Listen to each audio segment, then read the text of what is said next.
આપણે પણ ઠાકોરજીને ભોગ ધરીએ ત્યારે સામગ્રીને ઠાકોરજી પ્રસાદ બનાવી અને એમાં રહેલો આ ભક્તના ભાવનો અંગીકાર પ્રભુ કરે છે. મર્યાદામાં ભગવાન સ્વીકાર કરે અને પુષ્ટિમાં પ્રભુ અંગીકાર કરે. સ્વીકારમાં સ્પર્શ કરીને પાછો આપે, અંગીકારમાં સ્પર્શ કરી એને ભગવત રૂપ બનાવીને પાછો આપે. અંગીકાર અંગરૂપ બનાવી દે, ભગવત રૂપ એને બનાવી દે. એટલે ભગવત પ્રસાદ પણ ભગવત રૂપ છે. ત્યાં સ્વીકાર, અહીંયા અંગીકાર. ચોર તો માણસ છે, કાંઈ લઈને આવતો નથી, છતાંય બધા પર પોતાનો હક જતાવવા માંગે. માલિક તો એ છે કે જેનું બધું જ છે. આગળ મૃતિકા ભક્ષણની લીલા આવી. એકવાર પ્રભુ બ્રહ્માંડ ઘાટ પર ખેલી રહ્યા હતા. ખેલતા ખેલતા માટીનો ગોળો બનાવીને પ્રભુએ મુખમાં પધરાવ્યો. દાઉજી જોઈ ગયા. લાલન, तुमने मिट्टी खाई? मैया से कह दूंगा, कही दो. यशोदा जी ने फरियाद करी, मैया मैया लाला ने माटी खाई. यशोदा जी दौड़ता आवे, लालन ये लोग क्या कह रहे हैं, तुमने मिट्टी खाई? देखो झूठ मत बोलो, इन सबने देखा है. और लालन बोले, नाहम भक्षितवान अम्ब सर्वे मिथ्याभिशंसिनः. अम्ब भैया मैंने मिट्टी नहीं खाई. तो ये सब कह रहे हैं सर्वे मिथ्याभिशंसिनः, सब झूठ बोल रहे हैं. यदि सत्य गिरस्तर ही समक्षम पश्य मे मुखम. अरे तने भरोસો ना આવતો હોય તો મારું મુખ ખોલીને જોઈ લે. યશોદાજીને કહા, હા લાલન મુખ ખોલો. હવે અહીંયા વિદ્વાનો અને આચાર્યો અને સંતોની ચર્ચા થઈ. ભગવાન ક્યારે ખોટું બોલે? અસત્ય બોલે ભગવાન હોય? ભગવાને મોઢામાં માટી મૂકી છે તો ભગવાન ના કેમ પાડે છે? અસત્ય કેમ બોલી રહ્યા છે? તો કહ્યું આચાર્યો કે માટી મોઢામાં મૂકી વાત સાચી, પણ ભગવાને ખાધી નથી. એક જ્ઞાન પરક અર્થ કર્યો. જેમ ઉપનિષદમાં વાત આવે છે, દ્વા સુપર્ણા સયુજા સખાયા સમાન વૃક્ષમ પરિશસ્વ જાતે. જેમ બે પક્ષી છે, એક વૃક્ષની ડાળ પર બેઠા છે, એક જીવાત્મા ને બીજો પરમાત્મા. જીવાત્મા રૂપી પક્ષી ખાટા મીઠા ફળ ખાય છે અને સુખ દુઃખનો અનુભવ કરે. પરમાત્મા રૂપી પક્ષી દ્રષ્ટા ભાવેને જોઈ રહ્યો છે. એટલે કે પરમાત્મા દ્રષ્ટા છે, ભોગતા નથી. ઉપનિષદની જે જ્ઞાન પરક વાત છે કે ભગવાન ભોગતા નથી, દ્રષ્ટા છે.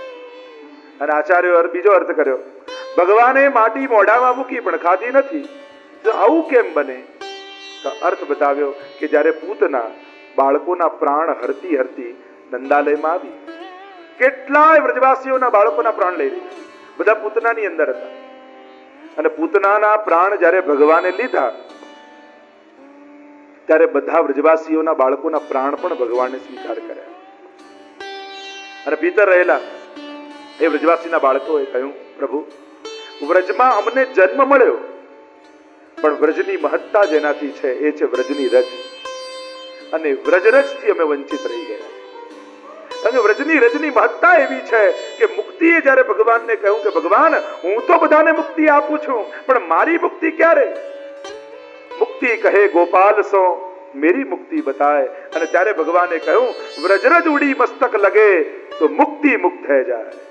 વ્રજની રજ ઉડીને તારા માથા પર લાગે તો વ્રજની રજની એવી મહત્તા છે જે મુક્તિને પણ મુક્તિ આપવા સામર્થ્ય છે. તો વ્રજવાસીના બાળકો કહે, પ્રભુ અમે આપનામાં પ્રવેશ કર્યો પણ વ્રજ રજને ન પામ્યા. કૃપા કરો પ્રભુ, એ વ્રજ રજનો આસ્વાદ અમને કરાવો. અને ત્યારે ઠાકોરજીએ માટીનો ગોળો લીધો, મુખમાં મૂક્યો, ખાધી નથી, વ્રજવાસીના બાળકોને ખવડાવી છે. એટલે ભગવાન ખોટું બોલતા નથી. મૈયાએ કહ્યું, ઠીક હે લાલન મુખ ખોલો. અને ભગવાને જ્યાં મુખારવિંદ ખોલ્યું, ગ્રહ નક્ષત્રો સમગ્ર બ્રહ્માંડના દર્શન થયા. ચકિત થઈ ગયા યશોદા. અરે આ મારું બાળક છે કે કોઈ બ્રહ્મ છે સાક્ષાત? આ કોઈ દેવની માયા છે? અને આ જો સાક્ષાત ઈશ્વર છે કારણ કે સમગ્ર બ્રહ્માંડમાં પૃથ્વી, પૃથ્વીમાં વ્રજપ્રદેશમાં બ્રહ્માંડ ઘાટ ને પોતાને ઉભેલા યશોદાજી જોયા. ચકિત થઈ ગયા યશોદાજી. અરે જો આ ઈશ્વર છે તો મેં કેટલા અપરાધ કર્યા છે, કેટલા અપરાધ મેં કર્યા. આની તો મારે પૂજા કરવી જોઈએ અને મેં તો આને મારા બાળકની જેમ રાખ્યો. ભગવાનને થયું કે આ તો પાછું ઊંધું પડ્યું. હું વ્રજમાં સેવાનો આનંદ લેવા આવ્યો છું, પૂજાનો નહીં. કારણ કે જ્યાં વિધિ પ્રધાન હોય એ પૂજા, જ્યાં સ્નેહ પ્રધાન હોય સેવા. પૂજા અને સેવાનો આ જ ફરક છે. પૂજામાં જે ષોડશોપચાર કે પંચોપચાર પૂજા કરીએ, ભલે શિયાળો હોય તો ઠંડુ પાણી ચડે તો ઠંડુ જ ચડે, એમાં પછી ગરમ કરવા ન જવાય. પણ સેવામાં તો યથા દેહે તથા દેવે. જે અમારા દેહને અનુભવ થાય એ મારા ઠાકોરજીને પણ થાય. વૈષ્ણવ શીતકાલમાં ગરમ જળ કરે, ઠાકોરજીને સ્નાન કરાવે. જે અમારા દેહને અનુભવાય અમારા ઠાકોરજીને અનુભવાય. આ સેવા માર્ગ છે. બે પદ્ધતિ આપણા હિન્દુ ધર્મમાં ચાલે છે, પૂજા પદ્ધતિ, બીજી સેવા પદ્ધતિ. પૂજામાં બધી વિધિની પ્રધાનતા. ત્યાં ગણપતિનો ભાવ સોપારીમાં કરો તો ત્યાં ગણપતિ બિરાજી જાય અને નાડા છડી મૂકીને કે વસ્ત્રમ સમર્પયામી. અને એ પુષ્ટિ માર્ગમાં ઠાકોરજી એમ કે આ નાડા છડી તું પહેરીને બતાવ તો હું પહેરું. અહીંયા તો યથા દેહે તથા દેવે. આપણા દેહને જેવું જોઈએ, જેવી ઋતુ, જેવા વસ્ત્રો, ઋતુ પ્રમાણેના વસ્ત્રો, એવા શૃંગાર અહીંયા ઠાકોરજીને એ પ્રકારે કરવામાં. ઉષ્ણકાલ હોય તો એવા વાઘા, એવા વસ્ત્રો, શીતકાલ હોય તો એવા વસ્ત્રો, એવા વાઘા, એવા શૃંગાર. આપણે જ્યાં માનસિંહ નો પ્રસંગ આવે છે ને વાર્તા સાહિત્ય, રાજા માનસિંહ આવ્યા મથુરામાં દર્શન કરવા માટે. બધે ગયા અને જેઠ મહિનો આવો ઉષ્ણકાલ અને બધા રાજા આવે છે એમ ખબર પડી એટલે ભારે ભારે શૃંગાર વસ્ત્રો ધરાવ્યા રાજા દર્શન કરવા આવે. રાજાને એમ થયું કે અરે આવા ઉષ્ણકાલમાં મને બતાવવા માટે આવા ભારે ભારે શૃંગાર ઠાકોરજીને ધરાવે. કોઈએ કહ્યું અહીંયા ગિરાજી પર શ્રીનાથજી પ્રગટ થયા છે અને દર્શન કરવા માટે ઈચ્છા થઈ અને જ્યાં ગયા દર્શન કરવા અને ઉષ્ણકાલમાં રાજભોગના કિવાડ ખુલ્યા, ખસના પડદાઓ લાગ્યા છે, અત્તરનો છંટકાવ થયો છે, ફુવારાઓ ચાલી રહ્યા છે, હલકા વાઘા અને વસ્ત્ર ઠાકોરજીએ ધર્યા.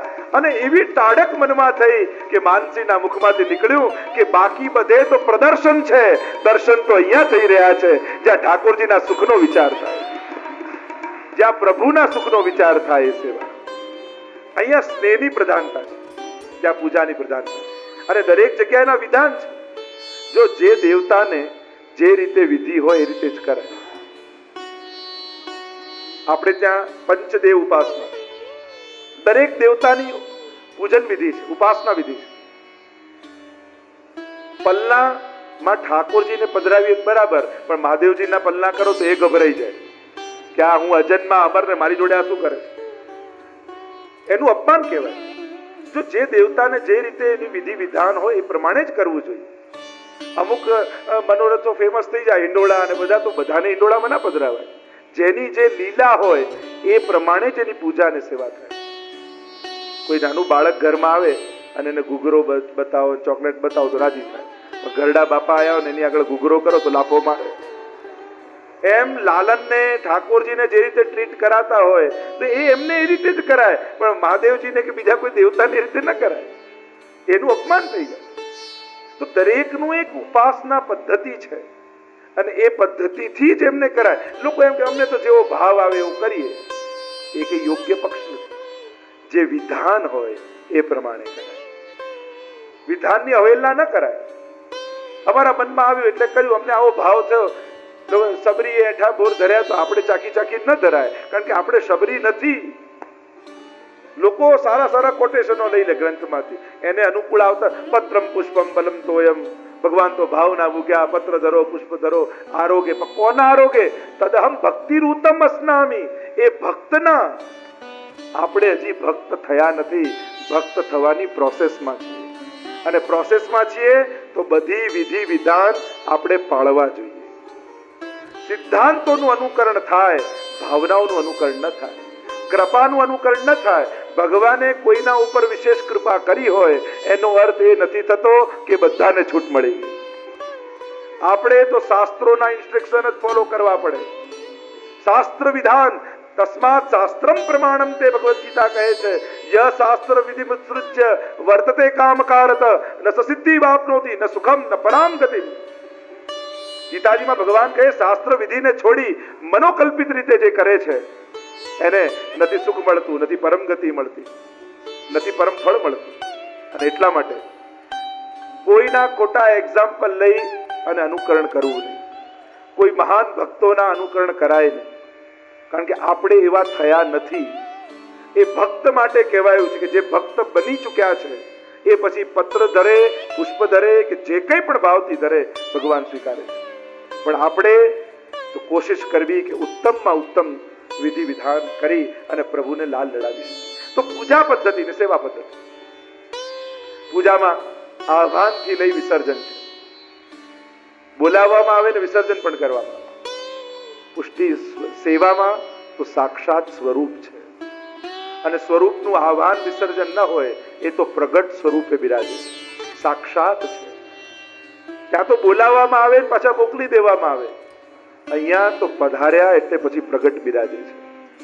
પછી સાક્ષાત કૃષ્ણ તમારા ઘરે બિરાજે છે એવો ભાવ રાખીને સેવા કરવાની. જો આપણે ત્યાં શ્રીનાથજી જાઓ તો મંગળાથી શયન સુધીની સેવા હોય. એ શું છે મંગળાથી શયન? ઠાકોરજીનું ડેલી રૂટીન છે કે વ્રજમાં ઠાકોરજી કઈ રીતે રહેતા અને વ્રજભક્તો પ્રભુની કઈ રીતે સેવા કરતા, એની ભાવના, એની અનુકરણ આપણે હવેલીમાં ને સેવા ક્રમમાં કરી. હવેલી એટલે શું? હવેલી ફારસી શબ્દ છે, સુસજ્જ વિશાળ ઘર, એને હવેલી કહેવાય. એટલે કે નંદ બાબાનું ઘર એ હવેલી, નંદાલય જેને કહીએ. અને નંદ બાબાના ઘરમાં ઠાકોરજી રહે છે. અને આ વૈષ્ણવો વ્રજભક્ત બની અને ભગવત દર્શન કરવા જાય છે. જેમ નંદાલયમાં જતા ને ગોકુળમાં વ્રજભક્તો દર્શન કરવા, સેવા કરતા. કારણ કે ભક્તિ કેવી કરવી એમ જ્યારે શાસ્ત્રોને પૂછવામાં આવ્યું, નારદજીએ ભક્તિ સૂત્રમાં કહ્યું યથા વ્રજ ગોપિકાના. કોના જેવી ભક્તિ કરી? ભક્ત તો અનેક છે, નારદ છે, પહેલા છે, ધ્રુવ છે, કેટલા ભક્તો છે, કોના જેવી ભક્તિ કરી? ત્યારે શાસ્ત્રોએ કહ્યું કે જેની ભક્તિ ભગવાનને સર્વથી વધારે ગમી હોય એવી ભક્તિ કરો. તો ભગવાનને સર્વથી અધિક ભક્તિ કોની ગમી?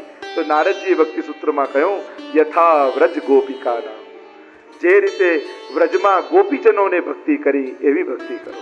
અને એવી ભક્તિ એ આપણો સેવા ક્રમ. જેમ મંગળાથી શરૂ થાય ને, સવાર પડે ગોકુલમાં, શંખનાદ કરે સખાઓ, ગૌશાળામાં રહેલી ગાયો ગળામાં બાંધેલી ઘંટડીઓને હલાવે એટલે 3 વાર ઘંટનાદ થાય. અને લાલનને જાગવાનો સમય થાય. સમગ્ર વ્રજ ભક્તો નંદાલયના ચોકમાં આવી ગયા છે. ઠાકોરજી સૈયા મંદિરમાં પહોળેલા છે ગાઢ નિંદ્રામાં. અને યશોદાજી મંગલ ભોગની બધી તૈયારી કરી રાખી છે.